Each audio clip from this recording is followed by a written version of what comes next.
it, kick it down, and the kick is good! It's good!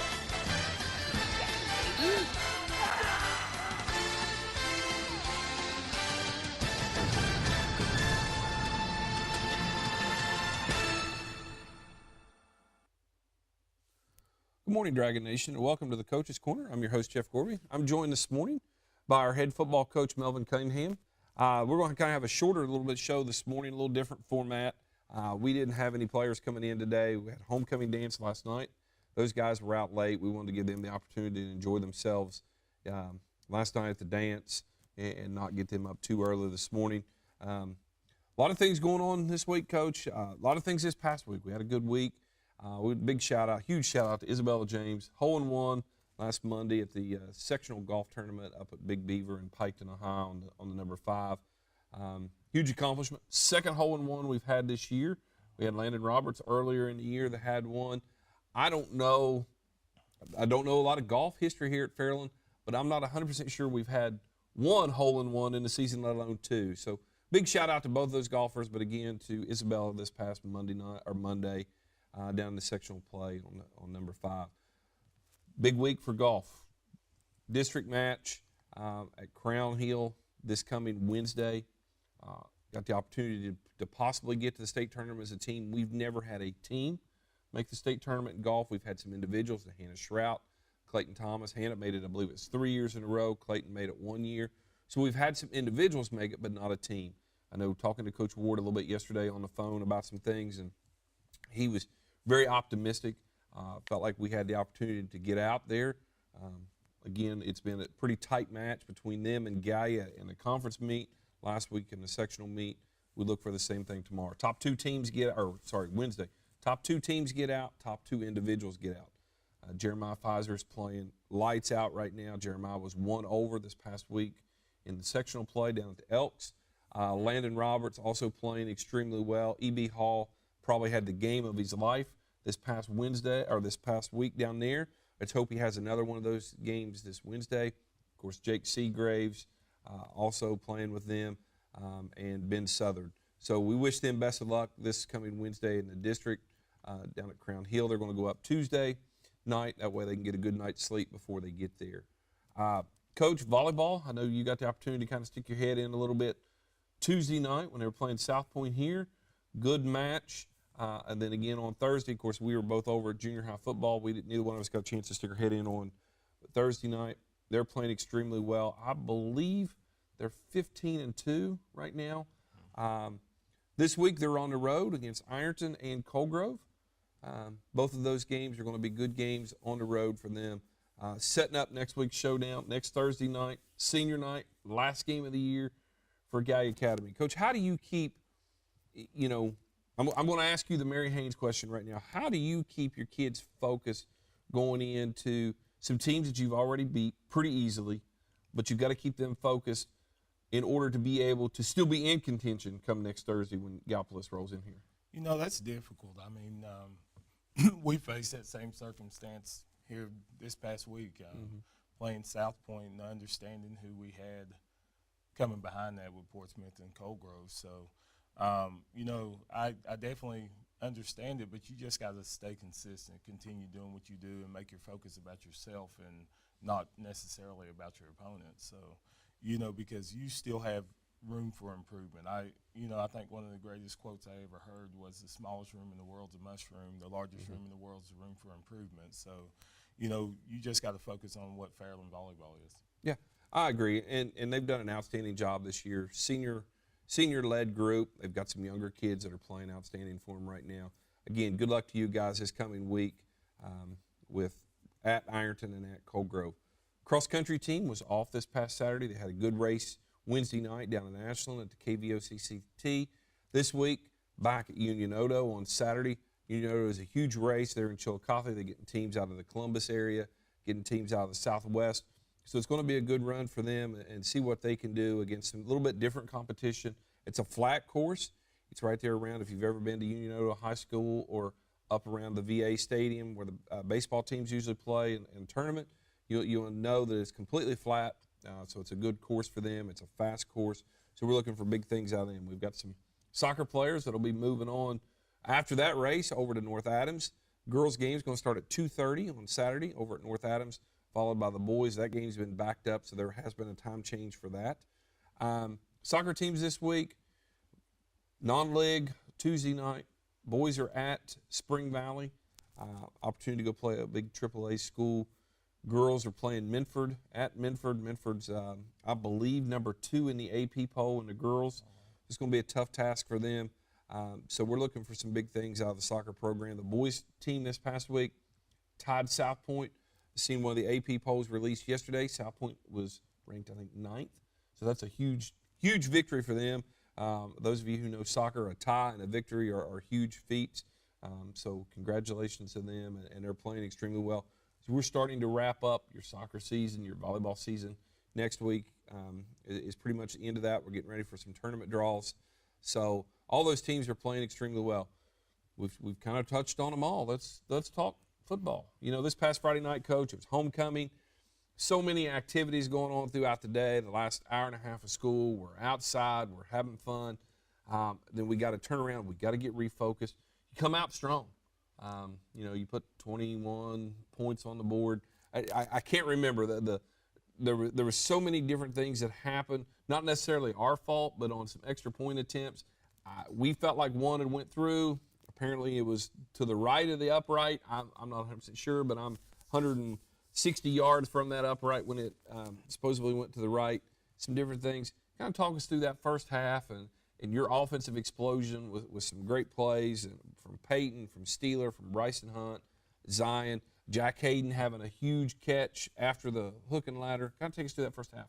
You know, we did. We were able to come out pretty quickly and put some points on the board. So, you know, we've seen some things, and you know, they're in their coverage aspect of things that we were trying to take advantage of, and we was capable of doing that early, and kind of got the game in control early. So, you know, those guys just continue doing what they've been doing all season long. So they've been really consistent in their play, and we're just continue trying to just keep improving as we go down the stretch run here.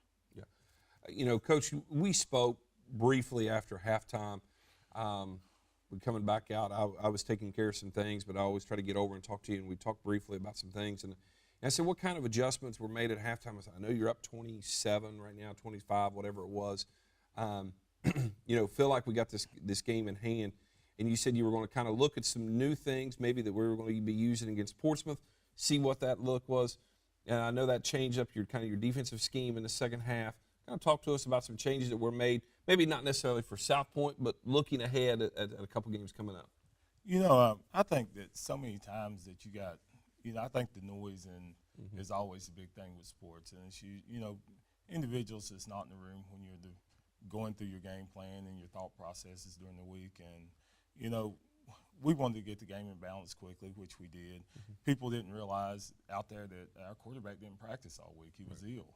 So, you know, we did some work with our backup quarterback, Bryson Hunt, and trying to change some things around all week offensively because we didn't know if we were going to have the services of Peyton. Right. So, you know, so it took away some things that we wanted to do. So, you know, so the second half, once we had it in balance, which we thought that there was a good chance that we would, and we understand that the next opponent we have is a unique opponent. I mean, in the things that they do, they're 5 wide.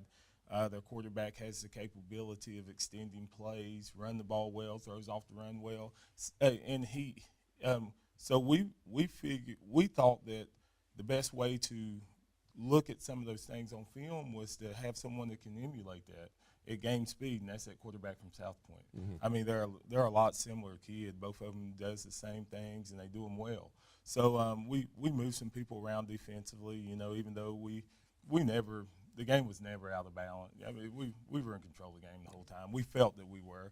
So, you know, and you hate to say that. I mean, we wasn't looking ahead per se, but, you know, we understood as a coaching staff that if we we felt that we had the game in control, we were going to look at some things. And, you know, they were capable of producing some points, but it wasn't about the points that they were producing. And we understood that because we felt like we never lost control of the game. So, But it gave us a lot of film to look at and to see some things that we feel that we can move forward. And it's all about now this week is about going into the lab and creating what you need to have a victory. So, that's not no disrespect to South Point in any way. I mean, Coach Davis has done a really good job with them this year. And I think his first good job was bringing Guilford back. Yeah.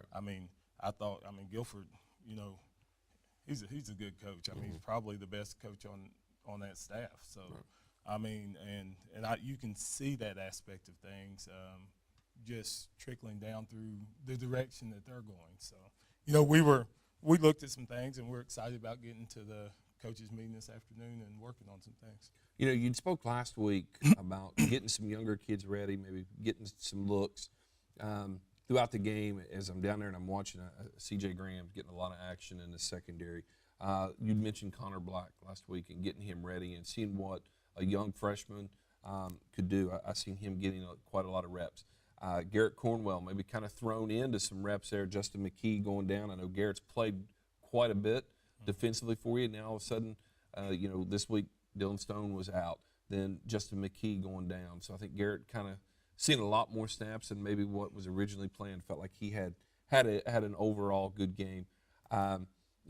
Jack Hayden getting a lot more probably offensive reps now with some things.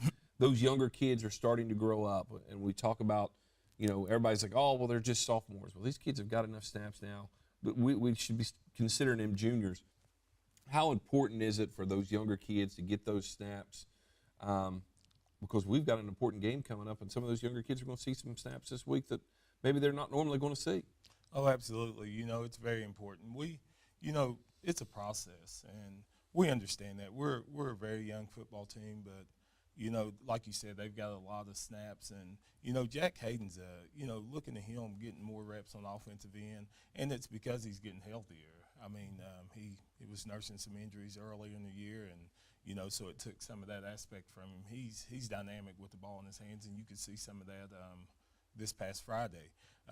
Connor Black's a guy that we're really impressed with every day, just watching him continue to learn to run routes correctly, getting in and out of his breaks, and and trying to just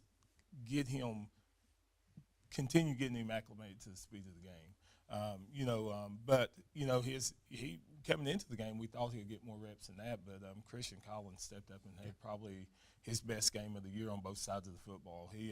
Christian has so much ability and talent, and he's just he has to continue building confidence in what God's blessed him to be capable of doing. So, he showed some of that. So Cornwell's a guy Cornwell's special. He's just a really good football player, and he's really had a really good season for us this year. And coming in, we thought that he could be a really good football player, but honestly, I thought he was a year away, and he's a confident young man. He told me I was wrong, so he's right. I was wrong. So and you mentioned Christian Collins beforehand. Before the game, I was standing down there with my guys that I usually travel with, and we talk a lot of football. Ricky Shifko and Killer and a couple other guys. We'd been talking about Christian the last few weeks. He'd been right there to maybe have that breakout. Friday night, he become, among other players. Steeler had some great things. Jack Hayden had some great plays. Bryson Hunt. Keegan Smith had some great ones. But Christian filled up the highlight reel. He had a couple interceptions. One of them, whether he stepped out of bounds over there or not, they said he did, so he did, but he had another interception. Some big receptions for you. Played well against a very good receiver on defensively for us. What's it like to watch those kids kind of grow up before your eyes, Coach, on a Friday night? I think it's a testament to the coaching staff we have, one. So, I got to tip my hats to those guys that does individual work with these guys every day. And then it's a testament to them and the work that they put in. Christian put in a lot of work during the summer. So he understood that he had to put in that work to have an opportunity to get on the field. So he was out there daily. And, he would work with us. He would work on his own. And, so it's great to see that the process is working. And if you're going to be good, especially here at the size school that we are, it's about development. If you can't develop kids and you visually can't see them move from one spot to another. I mean, we're not doing our job as a coaching staff. So I got to tip my hat to the guys that I have in the room. I mean, I'm blessed with to just work on a daily basis with these guys. You know, and Coach, I was able to sit down yesterday morning early, right before my kids got out of bed and my wife got up. Was able to sit down and watch a little bit of the film, and Yardley come in and was watching a little bit with me there yesterday afternoon. Offensive line-wise, I can't say enough about Mason Ward and what he's done. You know, 3-year starter for you there at center. Not a bad snap this season. Probably need to knock on wood somewhere. We got a big week. You know, Mason's a kid that's about 170 pounds, usually a nose guard over top of him that's 6'4", 300 pounds. To be consistent every snap, you know, says a lot for what Mason does, but he's also a leader. I've seen him talking, pointing, talking, doing some things. You know, how special is it to have that type of kid on your offensive line? Highly intelligent, goes out, does his job every play, does exactly what he's supposed to do, and gives you 120% every play. You know, he's consistent in every aspect of his life, from how he is inside the school as a student to how he is as a person, as a football player. He's our leader on the field. He makes every offensive line call. I mean, he adjusts our blitz protections up front. You know, we put a lot of faith in who he is and his abilities to make the right decisions for us on Friday nights, and he never ceases to amaze you. It's been a blessing to have him because he starts every play. Right. And the things that he does, I mean, we've been here, I think, 3 years. I think he's had one bad snap in three seasons. And, you know, we understand that if we're going to win, it's going to start with him. And we're just glad that he's a guy that's dressing in our locker room. Yeah, I agree. Kind of last thing I want to touch on the South Point, and we'll touch on a few things before we get to Portsmouth this coming week. I doubt there was any pictures taken of Bryson Hunt's interception right there at the end of the game, because the confines of the sideline and where he was at, it was hard to see on film. But as a former defensive back, how exciting, how interesting was that one-handed kind of layout interception that Bryson Hunt got there at the end of the game? You know, it sounds crazy. I mean, for us, the people that's inside of our world, it's not surprising. Right. He does his stuff all the time effortlessly. I mean, it was a spectacular play, but you know, we just come to just call it. It's just what he does. I mean, his hand-eye coordination is crazy. You know, we can talk all the time about who's the best receiver in OVC, who's this guy. He doesn't get enough respect for the type of season he's had. I mean, he's close to 700 yards receiving in 7 games. I think he has 9 touchdowns. He has, I think, 3 interceptions, 1 taken back for a touchdown. He ran a punt back. I mean, he's having an unbelievable year. And, you know, to come off the season that he had last year, I thought he played well, but I thought the young man had more to give. And, you know, and we kept pushing him and challenging him. And at times, you know, it was one of those, we benched him, to be quite honest. Because I felt like that he had more to give and he wasn't giving it. And, you know, for him, it was a tough situation. But just, you know, so many times when you get pushed into your uncomfort zone, you know, you define who you are. I mean, this guy's a tremendous football player, and I mean, he deserves a lot of respect. I mean, and that stuff's just easy for him.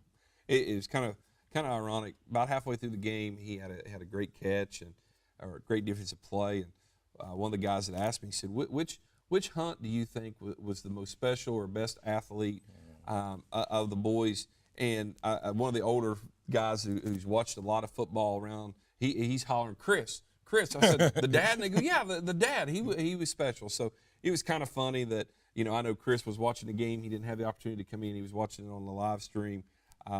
Chris, you know, you missed a great one. So, Coach, you know, this past week we had Ricky Shifko Athletes of the Week. We had Eliza Wilson, who was a female golfer. She's kind of led our golf team off and on all year long. Great performance for her throughout the year.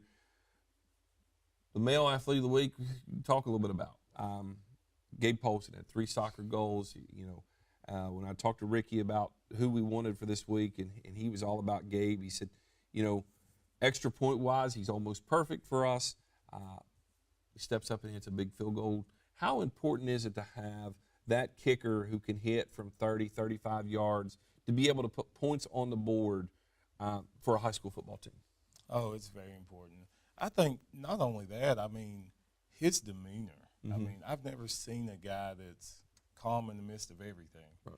And he's been a blessing for us. I mean, and that saying that he's beat out some good kickers, Aiden Miller he's a lot better kicker than what I thought. As we're going through this process, I mean, Aiden's good. Parker Wyant. I mean, you have to mention those guys, but Gabe's he's a really good football player. And just his ability, you've seen him make some tackles on the kickoff team as well. I mean, so he deserves anything that this young man has that we can give him.